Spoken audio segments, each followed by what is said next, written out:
tema ini juga sesuai dengan apa yang mungkin menjadi pertanyaan dari anak-anak muda ataupun pemirsa TVRI ini, Ustadz, terkait dengan amalan apa yang bisa kita lakukan untuk mendatangkan pertolongan Allah.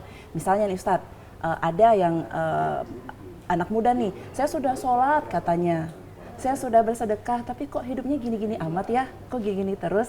Nah mungkin juga Ustadz Rizky bisa sharing dan kita juga ngobrol banyak dengan pemirsa Cahayati, amalan apa ataupun apa yang harus kita lakukan untuk mendatangkan pertolongan Allah. Benar, Tia, pertemuan ini alhamdulillah sangat berkah karena kita membahas tentang pertolongan yang langsung datang dari Allah. Iya. Selama ini kita juga sering meminta pertolongan kepada kawan-kawan misalnya, atau kepada relasi kita, kepada orang tua itu pasti, atau kepada atasan kita. Kebanyakan permintaan-permintaan kita itu pasti kita akan sesuaikan dengan orang yang akan kita jumpai dan apa yang akan kita minta. Iya kan? Betul. Misalnya kalau kita sama kawan minta dibayarkan kopi, itu bisa bersenda gurau. Ki bayar sekali ya, jangan aku selalu yang bayar. Aku pun nggak sanggup juga bayar Ki selalu ya. Itu bisa kalau dengan kawan kan bisa seperti itu. Kalau naik lagi tingkatannya ke orang tua misalnya, kita mau bayar SPP kuliah, mau bayar hal-hal yang dibutuhkan, itu beda lagi cara mintanya. Yang pertama dulu harus tunaikan dulu apa? Perintah orang tua. Perintah orang tua, betul. Ini apa yang diperintahkan oleh orang tua kita nggak mau buat, orang tua arahkan ke jalan yang A, kita melakukan berjalan ke jalan yang B. Kira-kira orang tua senang nggak kalau kita minta sesuatu untuk diberi? Kira-kira kita butuh SPP untuk bayar SPP 1 juta. Kira-kira kalau seperti itu cara kita menghargai orang tua, apapun perintah orang tua selalu kita membantah. Kira-kira berapa yang akan cair dari orang tua? Paling 200.000. 200.000 itu kalau pun orang tuanya baik sekali. Baik, ya. Kalau orang tuanya memang nggak peduli, nggak dikasih sama sekali. Itu orang tua. Apalagi kalau itu bos kita. Atasan tempat kita bekerja. Naik lagi levelnya. Naik lagi levelnya. Karena kenapa? Kalau orang tua, sejahat-jahat orang tua, ataupun orang tuanya marah kepada kita, lama-kelamaan kalau kita rayu terus-menerus, pasti akan luluh. Apalagi kalau kita minta kepada ibu. Ini kalau kita minta kepada bos tempat kita bekerja, kita kan ada SOP-nya. Bos akan memberikan apa yang kita minta. Contoh kita mau meminta cuti dalam jumlah hari yang banyak, karena ada satu dan keperluan. Sebelum kita minta cuti kan kita harus mempersiapkan kinerja kita dulu. Kinerja, tugas-tugas harus kita selesaikan dulu. Semua yang diinginkan oleh bos harus kita selesaikan. Semua tupoksi kita harus sesuai dengan, kalau bisa di atas ekspektasi bos lagi kita buat, ya kan? Maka ketika kita mengajukan permohonan, kita jumpai bos. Ketika kita letakkan surat, kira-kira sebelum kita ngomong, bos membaca permohonan kita, gimana reaksi bos kita kalau seperti itu kinerja kita? Kalau kinerjanya buruk nih? Bagus. Oke, ACC.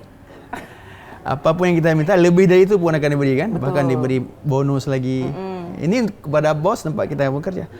Ini big boss. Raja di raja. Tabarakalladzi biyadihil mulk, dialah Allah Ta'ala yang maha merajai. Maliki yaumiddin, raja di dunia, raja di akhirat. Yang pemilik alam semesta ini. Pemilik diri kita, pemilik orang tua kita, pemilik bos tempat kita bekerja. Kira-kira kalau kita minta kepada Allah Subhanahu wa Ta'ala, kemudian apapun perintah Allah tidak kita kerjakan, apa yang dilarang oleh Allah kita abaikan, pas kita mau berdoa, kira-kira Allah senang nggak mau mengabulkan doa kita? Tidak, tentu tidak.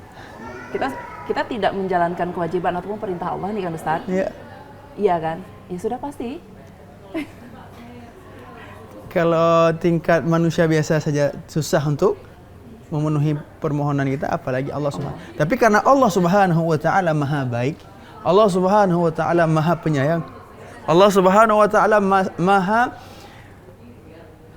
memberikan semua hajat daripada hamba-hambanya. Allah Subhanahu wa Ta'ala akan memberikan apapun permintaan hamba, hatta disebutkan orang yang baru masuk Islam saja, orang baru masuk Islam, dia dulu kafir. Ya, mu'alaf. Katakanlah kafir, tidak ada dosa yang lebih besar daripada kekafiran. Semua dosa yang besar, yang paling besar di antaranya adalah dosa kafir kepada Allah. Orang kafir pasti dia akan melakukan maksiat. Orang kafir pasti tidak melaksanakan solat, pasti dia melakukan berzina, mencuri atau lain sebagainya, ataupun larangan-larangan Allah. Tapi ketika dia mulai beriman, mengucap 2 kalimat syahadat, apa kata Allah? Seluruh dosanya diampuni oleh Allah. Masya Allah. Kalau dia meninggal pada saat itu, Allah masukkan ke dalam syurga. Itu baru mengucap 2 kalimat syahadat, belum lagi rukun Islam yang kedua, belum melaksanakan solat, belum puasa, belum zakat, belum haji. Setelah mengucap kalimat syahadat, dia meninggal. Allah masukkan langsung ke dalam syurga. Tanpa dia minta masuk surga, Allah masukkan. Kayak mana lagi pertolongan Allah? Luar biasa. Hanya dengan mengucap 2 kalimat syahadat, langsung datang pertolongan Allah. Allah hapus dosanya di dunia dan Allah masukkan dia ke dalam surga di akhirat. Itu orang kafir ya. Apalagi kita dari kecil baru lahir diazankan oleh orang tua kita, dikhamatkan. Dia memang sudah Islam gitu ya Ustaz. Islam dari kecil, dari keturunan kita, tinggal di negeri Serambi Mekah lagi, yang berlaku hukum syariat Islam lagi. Seandainya kita telah lama jauh daripada Allah Subhanahu wa taala, sehingga ketika kita minta kepada Allah seakan-akan hajat kita tidak dipenuhi oleh Allah. Kita tidak ditolong oleh Allah. Masalah-masalah kita bertubi-tubi. Satu masalah belum selesai, datang masalah yang lain lagi. Nah, kita merasa seperti itu.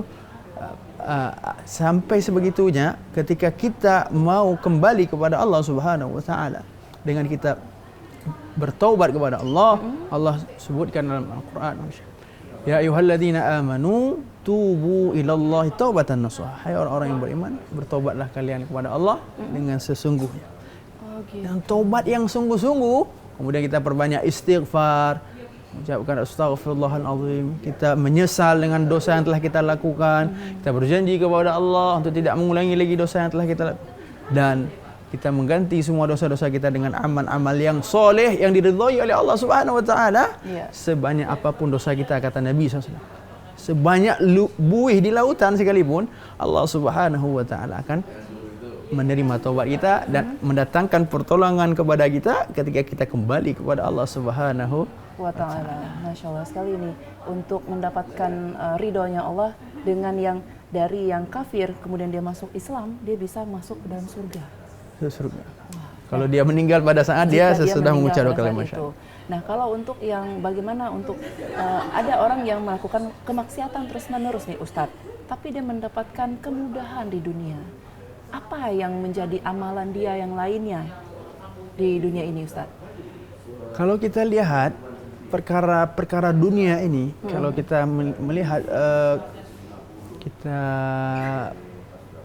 membaca kisah-kisah di dalam Al-Quran, banyak tokoh-tokoh yang Allah tampilkan di dalam Al-Quran itu diberikan kemudahan oleh Allah dalam hal dunianya. Iya, betul. Katakanlah kalau dari zaman Nabi Ibrahim alaihissalam, itu ada Namrud laknatullah alaih yang menentang dakwah Nabi Ibrahim.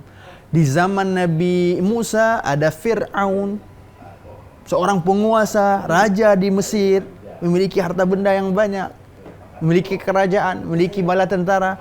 Bahkan saking sombongnya, dia mengaku sebagai, dalam Al-Quran dikatakan oleh Fir'aun, ana rabbukumul a'la, aku ini Tuhan kalian paling tinggi, wahai rakyatku, sembahlah aku.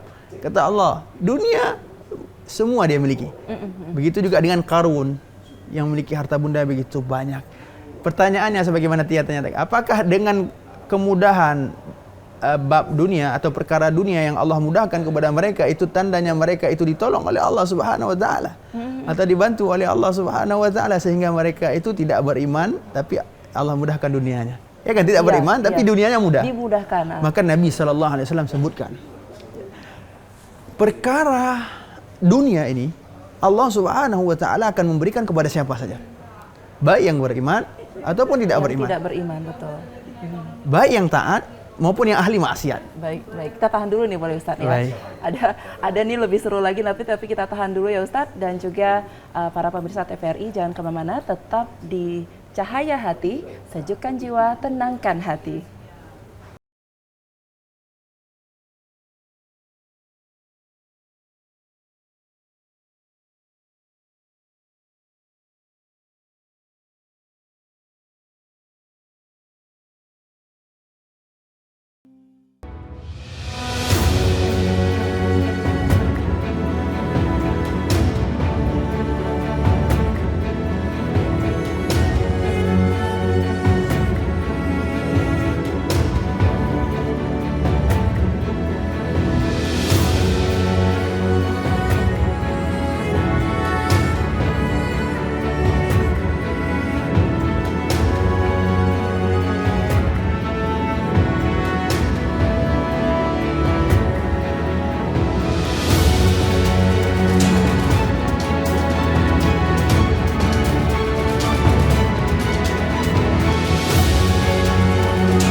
Masih di Cahaya Hati, sejukkan jiwa, tenangkan hati. Dan saya juga masih dengan Ustadz Rizky nih. Ustadz, tadi kan menyambung masih dengan salah satu pembahasan ya, ataupun obrolan yang pengen Tia tanya itu, kenapa Allah memberikan kenikmatan di dunia kepada orang kafir dan juga orang muslim?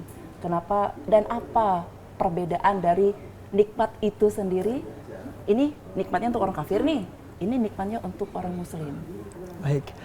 Sebagaimana yang kita jelaskan tadi, kita obrolkan tadi, bahwasanya Nabi SAW menjelaskan itu, kalau nikmat dunia Allah Subhanahu wa taala berikan kepada siapa saja, baik beriman maupun kafir, baik taat maupun maksiat, sebagaimana yang kisah yang tadi saya sebutkan kepada Fir'aun, Qarun, Haman, diberikan semua nikmat dunia.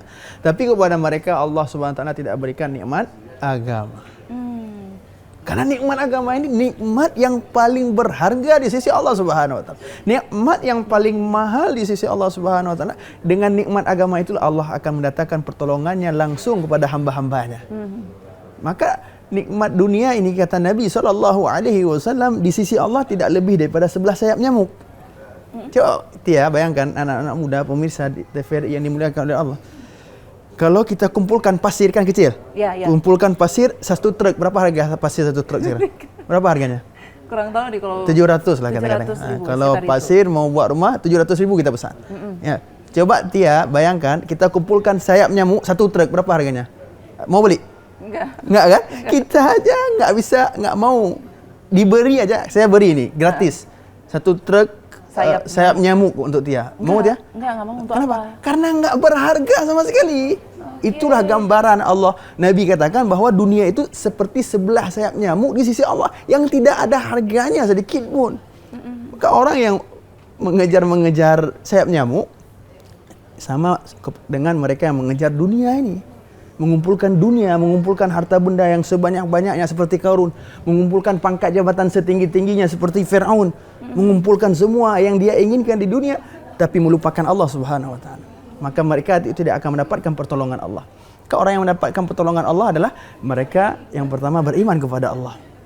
Yang kedua, mau mengikuti Nabi Muhammad SAW dalam segala kehidupannya, senantiasa berpedoman kepada sunnah Nabi Muhammad SAW. Orang yang beriman, ciri-cirinya Tia, bangun tidurnya dia pertama dia ingat, bangun tidur saya ini sesuai nggak dengan contoh bangun tidur yang diajarkan oleh Nabi. Bangun tidur Nabi apa yang diajarkan? Baca doa bangun tidur, ya kan? Anak-anak muda banyak yang nggak hafal kan? Tia hafal nggak doa bangun tidur? Nggak bangun. Ya. Doa bangun tidur apa? Nggak hafal nih. Nggak hafal. Nah itu gimana? Itulah berarti kita harus pelajari lagi bagaimana sunnah Nabi. Karena akan mendatangkan pertolongan Allah ketika kita mengikuti sunnah Nabi. Beriman sudah. Ini tinggal mengikuti Nabi aja. Mengikuti Nabi artinya mengamalkan sunnah Nabi. Dari hal yang terkecil sampai yang terbesar. Yang terkecil seperti saya sampaikan tadi. Doa bangun tidur kan simple, tapi nggak hafal kan? Itu banyak anak muda yang nggak hafal.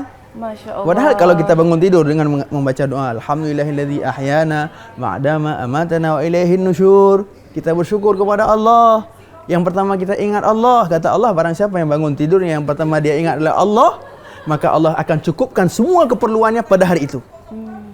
Itu pertolongan Allah atau bukan? Iya, betul. Itulah pertolongan Allah yang sesungguhnya. Kenapa kita bangun? Kenapa kita baca doa? Karena kita langsung ingat Allah. Sehingga kita bersyukur. Alhamdulillah, segala puji bagi Allah, ahyana, yang telah menghidupkan kita, ba'dama amatana, setelah mematikan kita sejenak dengan tidur tadi. Ada orang yang tidur nggak bangun lagi. Iya. Langsung pindah alam dari dunia langsung ke alam akhirat. Ya kan? Kita masih dibangunkan, masih di dunia, alhamdulillah, maka baca doa. Alhamdulillahilladzi ahyana ba'dama amatana wa ilaihin nusyur, dan kepada Allah lah kita akan kembali. Berarti kita pada saat membaca doa itu kita sedang ingat kepada Allah. Maka kata Nabi, orang yang pertama ingat Allah ketika bangun tidurnya, mereka akan dicukupkan segala keperluannya di hari itu. Dan orang yang bangun tidur pertama dia ingat adalah dunia, bisnisnya, relasinya, usahanya. Ini kayak mana nih? Contoh jangan orang kaya. Contoh orang miskin saja. Baru bangun tidur, orang jualan di pasar misalnya, di pasar sayur. Orang tuh bangun jam 4 pagi. Untuk apa? Untuk bawa sayur ke pasar. Semakin cepat lakunya. Iya, betul. Sehingga bangun tidur yang pertama dia ingat sayurnya, sehingga lupa baca doa, apalagi sholat subuh tinggal semua, maka mereka tidak akan mendapatkan pertolongan Allah, bahkan keperluannya di hari itu tidak akan pernah cukup. Jadi pertolongan Allah akan datang ketika kita mengikuti sunnah Nabi Muhammad SAW. Yang ketiga, kata Allah, wasta'inu bis-sabri was-salah. Mintalah pertolongan kepada Allah dengan sabar. Yang kemudian jaga solat. Ini seperti kayak saya sampaikan tadi. Ini mau banyak hajat mau dikabulkan oleh Allah. Mau minta kepada Allah, minta ini, minta itu, minta pekerjaan, minta CPNS, minta istri yang cantik, yang soleha, anak yang soleh-soleha, minta rumah yang mewah, mobil yang rumah yang megah, mobil yang mewah. Semua kita ingin. Tapi apa yang diinginkan oleh Allah tidak kita kerjakan. Iya, tidak kita jalani. Mustahil dia. Mustahil. Karena pertolongan Allah itu akan datang ketika solat kita jaga. Solat kita jaga harus disertai dengan kualitasnya. Kalau solat hanya sekedar solat, itu pun susah mendatangkan pertolongan. Nanti ada pertanyaan, sering anak muda tanya, Ustaz, saya sudah solat 5 waktu, bahkan berjemaah di masjid. Saya doa selalu selesai solat. Ya Allah, minta ini, minta itu. Tapi kebanyakan dari hajat saya belum dikabulkan oleh Allah. Kenapa ya Ustaz? Itu sebetulnya masalahnya bukan pada solatnya, masalahnya kualitas solatnya.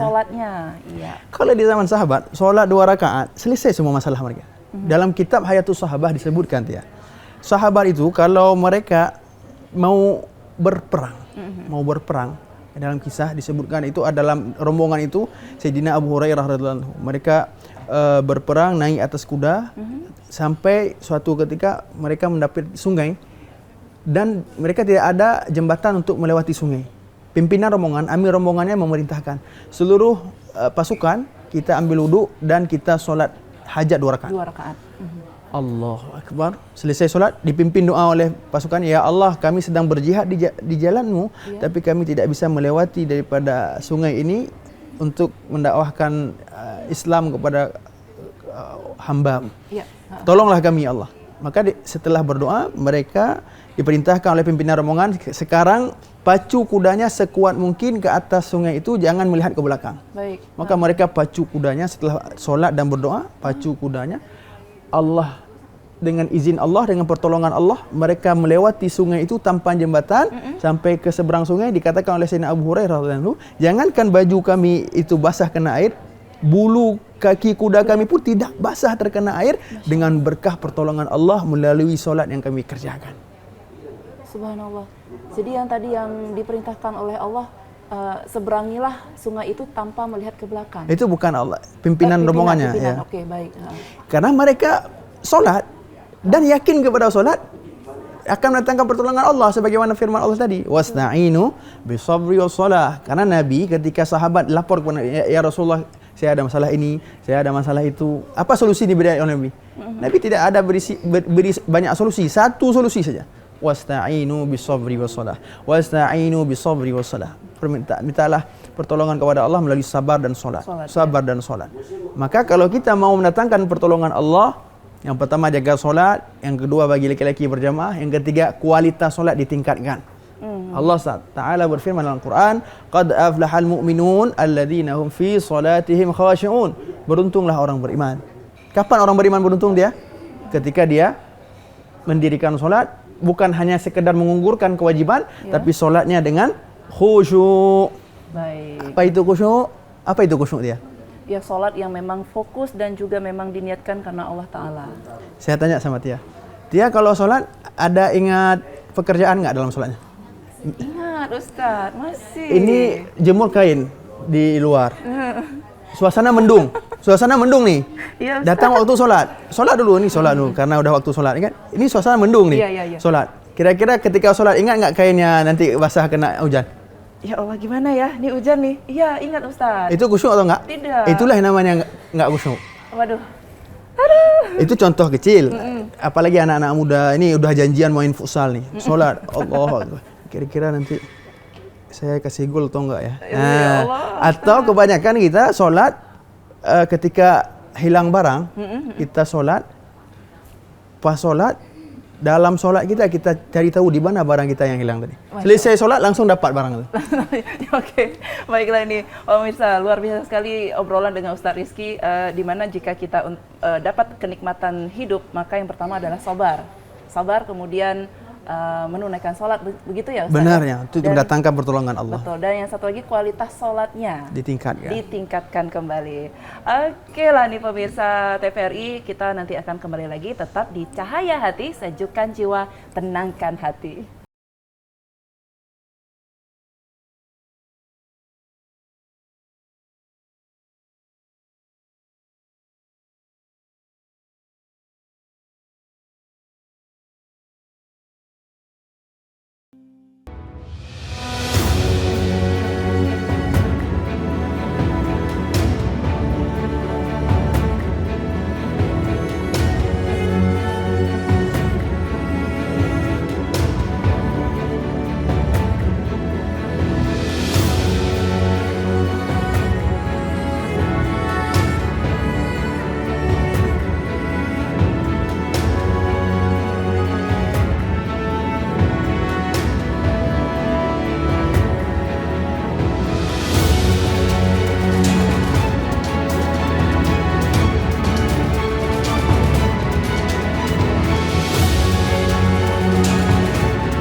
Balik lagi di Cahaya Hati, sejukkan jiwa, tenangkan hati. Masih bersama saya juga nih pemirsa Agustia. Saya ditemani sama Ustadz Rizky dan tadi obrolan kita tuh seru banget tentang amalan apa yang harus kita lakukan agar mendatangkan pertolongan Allah. Tadi juga Ustadz Rizky sudah menyebutkan ada beberapa kisah pada zaman Rasulullah di mana Allah itu tetap memberikan kenikmatan dunia kepada kaum kafir dan juga kepada kaum muslimin. Nah, ini ada kelanjutannya seperti apa sih kesimpulan yang bisa kita ambil nih Ustadz? Benar.